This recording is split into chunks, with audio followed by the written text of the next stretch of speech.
Kurt Gödel, one of the most brilliant minds in mathematics, once confessed to feeling like a failure despite having revolutionized the field. His contributions, particularly the Incompleteness theorem, shook the foundations of mathematics and altered the way we understand logical systems.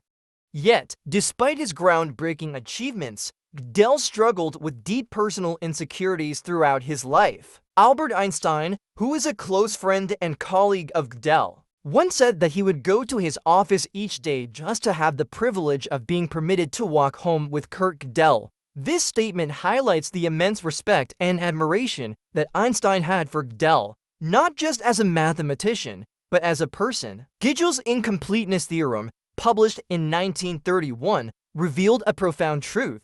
Within any sufficiently complex mathematical system, there will always be true statements that cannot be proven within the system itself.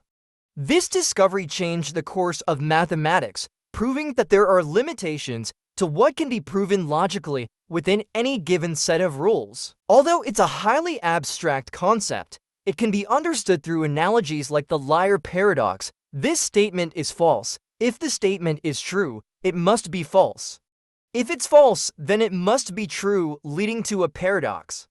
Similarly, Gödel showed that some mathematical truths will always exist beyond proof within the system that defines them. At the young age of 24, Gödel made his famous announcement at a conference, declaring that there are mathematical problems within Principia Mathematica, the most comprehensive logical work of the time that cannot be solved using its own logical framework. His theorem was so revolutionary that it stunned the mathematical community.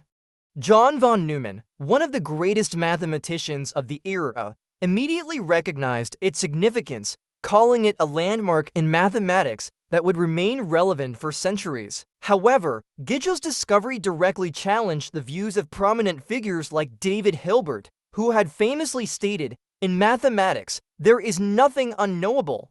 Gödel's work proved that there are indeed unknowable truths within mathematical systems, a realization that unsettled many in the mathematical community. Despite the intellectual acclaim he received for his work, Gödel's personal life was far from stable.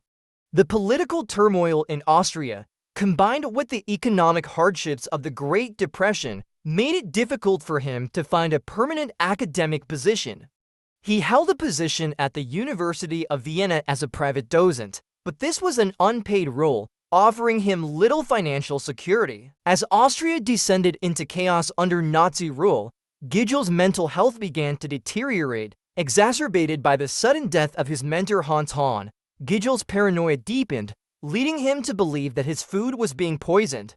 His girlfriend, Adele, became his anchor during this time, providing both emotional support and practical assistance, even taking the first bite of food to reassure him it was safe to eat. The murder of his former professor, Moritz Schlick, in 1936, added to his paranoia and fear of political violence.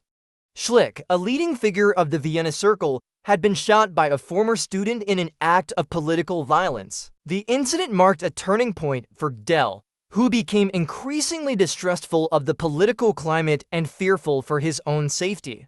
When the Nazis took control of Austria in 1938, Gödel, although not Jewish, feared for his life due to his associations with Jewish colleagues. In 1940, after much persuasion from his friend John von Neumann, Gödel left Austria for the United States, where he was invited to join the Institute for Advanced Study (EAS) in Princeton. Although the move brought stability and safety, Gödel's feelings of inadequacy persisted. He remained convinced that his later work, including his proof of the generalized consistency of the continuum hypothesis, was not as important as his earlier Incompleteness theorem. His psychiatrist noted that Gödel believed he had failed to achieve his own high expectations and that others, including his colleagues, would eventually see him as a failure too. Despite his struggles with self-doubt, Gödel continued to make important contributions to mathematics.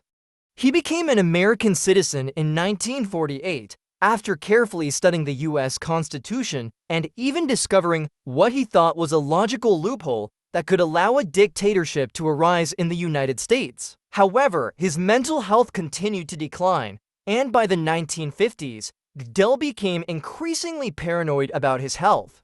He was obsessed with certainty and control, particularly regarding his medical care.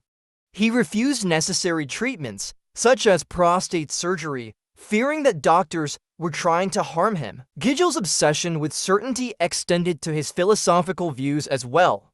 He was skeptical of the theory of evolution, believing that the complexity of life could not be fully explained by natural selection and random mutation. He even attempted to prove the existence of God through logical reasoning, completing a formal proof of God's existence based on logic rather than empirical evidence. In the final years of his life, Gödel's paranoia reached its peak. He believed the IRS was after him and that the Institute for Advanced Study was trying to take away his pension. His brother, who remained in Austria, was also a source of concern for him, as Gödel feared he had been sent to a concentration camp.